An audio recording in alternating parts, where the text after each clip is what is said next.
やはり来たわね。この世界が生んだ奇跡、後に大王となりうる最も忌むべき命。あれは第一級得意点、シンドバッド。Destiny, according to a quick Google search, is defined as the events that will necessarily happen to a particular person or a thing in the future. The second meaning of destiny is the hidden power believed to control future events or fates. The man who is loved by destiny and the first-class singularity of the world of Magi, King Sinbad. But the flow of destiny is ever-changing and unpredictable. Its course goes through many different channels. It goes up and it goes down. Sinbad is a man who is hailed to be loved by destiny because he is an anomaly born into the world of Magi. But Sinbad's story is one of overcoming many great obstacles, reaching many great highs and lows. But Sinbad's story is also one of inspiration and a life lesson that can be taught to many people who have read the entirety of the manga. So today I'd like to tell you the story of my favorite anime/manga character, Sinbad. There will be spoilers in this video, so if you haven't read the manga for Magi, please know that there are spoilers in this video for both the adventures of Sinbad and the Magi series containing Aladdin, Alibaba, and Morgiana.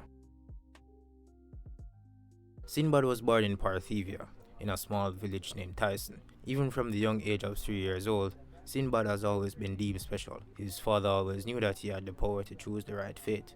His father believed wholeheartedly that his son would change the world. But Sinbad grew up in a poor country that fell into economic crisis and also in a war with the Rime Empire. When Sinbad was 5 years old, he met a man who told him stories of the world outside of Parthivia. But soon those happy stories would all come to an end, because Darius, the man who Sinbad met when he was 5 years old, was a spy for the Rime Empire, and the soldiers of the Parthivian army came looking for him and found him. He held Sinbad hostage to try and get away from the soldiers. Sinbad would see firsthand what discrimination is like, because his family is labeled as expatriates, the scum of Parthivia. Sinbad watched the man who told him all those wonderful stories die by his father's hand at the age of 5, because the other villagers wouldn't help them because they're expatriates. They were accused of housing a spy, and his father was sent off to war because of his crimes. Sinbad's father spoke about the consequences and the true outcome and reason for a war to the villagers and to Sinbad as well. Sinbad understood his father's strength through this message. The important lesson his father taught him at the cost of his life. He never forgot his father's smiling face, and soon after his father died, but his body never made it back. 9 years have now passed and Sinbad is now 14. This is where the tale of the great Sinbad truly picks up. Sinbad encountered Yunnan, a Magi at the time. Sinbad didn't know that he was a Magi. More specifically, he didn't know that Yunnan had chose him to be his king's candidate. A Magi is someone who is in charge of the world and the root that flows through it. Magis are remnants of the old world, which was already destroyed by Al-Thamin, but was placed in the new world by Hugo. Yunnan told Sinbad that even though he lacked the power right now, he still could change the world with the power of the jinns. Sinbad rebelled against the Parthivian army and conquered the dungeon which housed Baal, his now jinn and his strongest one to date. After this, Sinbad would leave Parthivia after his mother had died. Sinbad's name was already spreading throughout his own country because he was the first man in the world to conquer a dungeon. He left and made friends with an assassin named Jafar and Imochak named Hina Ho. In Imochak, he met Jafar in a dungeon. Sinbad said, and I quote, "The one who seeks this power the most isn't any of you, it's me. I want to establish a country that can change the world. After leaving Parthivia, I've been thinking. I left them some treasure. Still, it's no different than fleeing my homeland without protecting those who I should have protected. I am weak. I can't save a country like that. The power of one person isn't enough to change anything. I found lots of things surprising while I was staying in Imochak. There are so many people laughing. It's so peaceful without any conflict. Why is Parthivia so different from this abundant country?" I kept on thinking, what went wrong in my country? Was it the king or imperial rule? The army or the land, or the resources, or perhaps all of it? Or was the mistake made in those things from the very start? Then I noticed, Hinahoho taught me this, right? That Imochak is a federation. When their principles differ, even people in the same tribe have conflicts. The tribes of Imochak chose peace through maintaining self-governance and non-aggression. Rather than focusing on finding faults, they admit and recognize both the good in each other and come to respect it.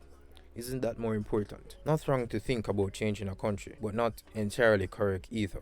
The important thing is for every person and country in this world to acknowledge one another. The difference in values and cultures bring about conflicts, and conflicts bring about misery to people. The ones who are miserable feel envious of those who are happy. This jealousy only serves to accelerate conflict and deepen discord. In the end, that's all that is left. Merely fruitless, harsh bitterness. So this is what I think. How things are in the world right now is distorted. It's no longer possible for all of humanity to walk shoulder to shoulder, hand in hand. Therefore, someone has to be in charge of it. Someone has to create a world in which men and women, country and country, can join hands and move forward. I will create a new country that will connect the world. Sinbad, the boy who conquered the first dungeon recorded in history, will create a new country that changes the existing state of the world. Doesn't that sound exciting? I will absolutely realize this dream. This speech would lead to Sinbad befriending a lot of powerful people and forming his own trading company, the Sinjar Trading Company, as well as the beginning of the Seven Seas Alliance. But as I said before, the flow of destiny is ever changing and unpredictable. Sinbad is now 16 with a successful trading company that is until they went into debt via a loan by a slave trader. Sinbad fell victim to their schemes and had to become a slave, but eventually he was freed and collapsed that slave trading company. But isn't it ironic? Why is that? Allow me to explain. Before this incident, I have said that Sinbad is special. He knows that he is being guided by destiny. He can see the flow of all of destiny's currents turning towards him. He befriended powerful figures because destiny guided him to them. He was confident in the destiny in which he could see his wonderful future, but he could not see a future in which he had become a slave. Unfortunately, he did. He became victim to destiny's unpredictable flow in his own quest to build his own country. He faced many hardships. One very notable hardship he faced with the princess of Parthivia and the general who took over the kingdom. The first case of this hardship was with the princess, where she questioned his ability to rule a country or even to become a king, because he had no royal bloodline, and that's what being royalty meant to her. He was conflicted when she posed the statement to him, and in Sinbad's style he shrugged it off. Internally, he was doubting himself and wondering if this was true. Can he really become king? During this, Sinbad met with one of the mages from the old world, a mage from Alpha Men, who confirmed that Sinbad is someone special in this world, a singularity, and also confirmed that Sinbad is guided by destiny, and the destiny that he can see was actually a system set in place so that the humans of this new world won't go against it and destroy this world. But Sinbad is different. He's built literally different. He was born with a vast amount of Magi, and he can also feel destiny.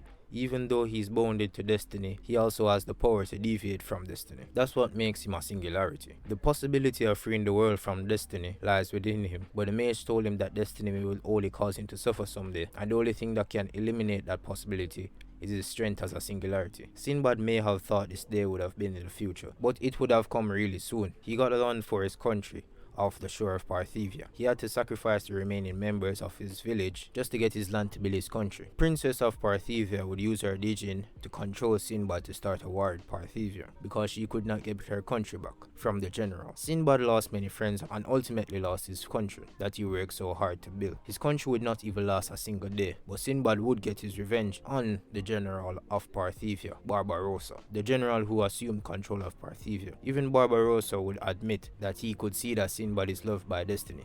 Sinbad lost his country and some of his closest friends, and he also fell into depravity, which means his rook turned black. But this wasn't because of his own doing. This was the doing of David, a mage from the old world, who opposed his son Solomon and also fell into depravity as well, and wanted to destroy the new world, but he returned Sinbad's body back to him because he needed it for a later time. Sinbad left to do regular main character stuff on a little trading arc by himself, but came back and got new land and made new friends, and eventually reformed the Seven Seas Alliance with his 8 generals and formed the kingdom of Sinjar. Sinbad is now known as the king of the Seven Seas. This is the end of him being the main character in his own story, but not the end of Sinbad's story completely.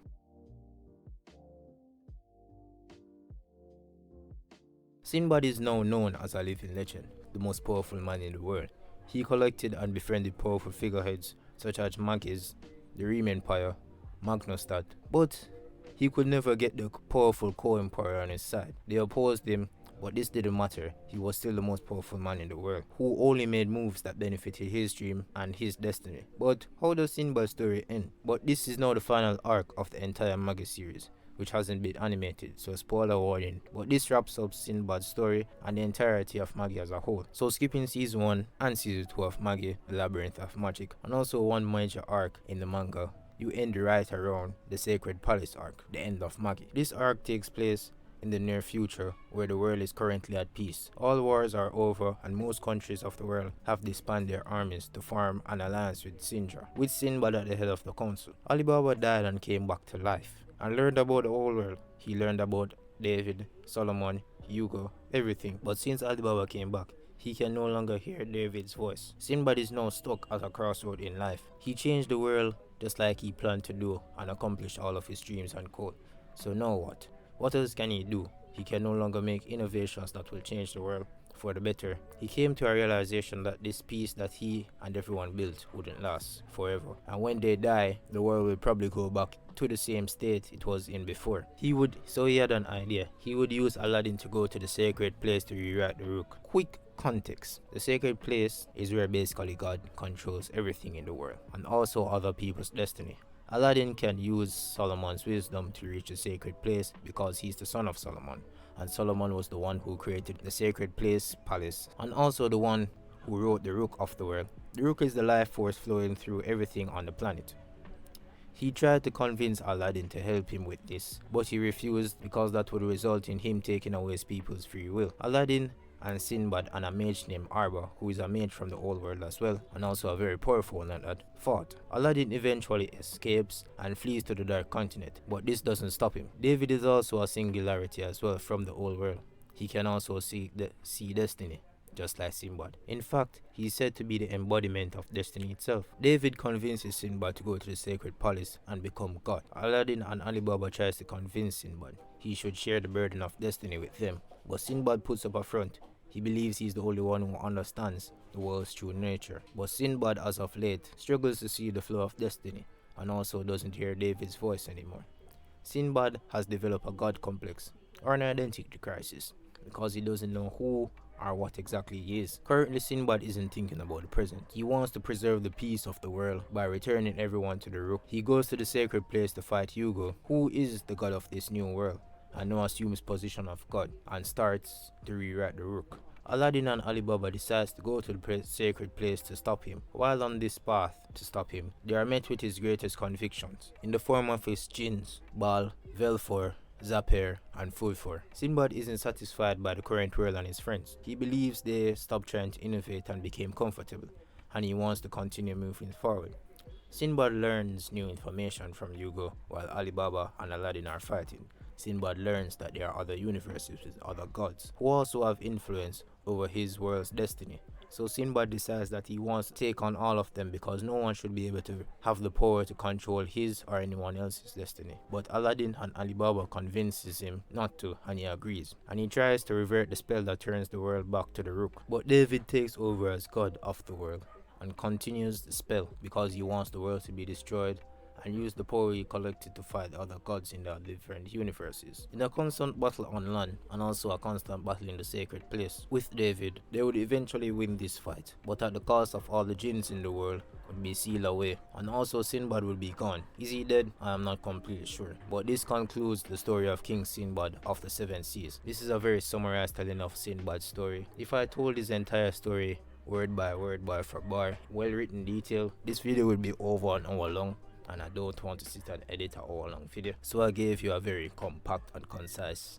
version of his story in my eyes. But if you want to continue or read about Sinbad's story yourself, you can read Sinbad No Boken, which is his personal story before the events of what we have now in Magi, the animated series. And after that, you can watch Magi as well to continue his story and also read the manga. To be honest, I could have wrote about a lot of other things in the world of Magi, but why did I choose Sinbad? I chose him because I relate to him the most, just like Sasuke. You start out in life with a clear goal of what you want in life and try to accomplish it, but not everything will go according to plan, even if you can see the flow of destiny, because a river never flows in one channel. You will change your outlook and philosophy on life based on different information you are presented with. But we all have our flaws, and I think Sinbad's flaw is that he tried to live the life of an adventurer after he became a king. He still wanted to innovate and do other things, even after he accomplished his goal of changing the world for the better. Call it greed or ambition. I think it's a lesson that we should all focus on what's in the present rather than the future. Let those in the future decide what they want to do with the world you have built, either for the better or for the worse, because history does repeat itself,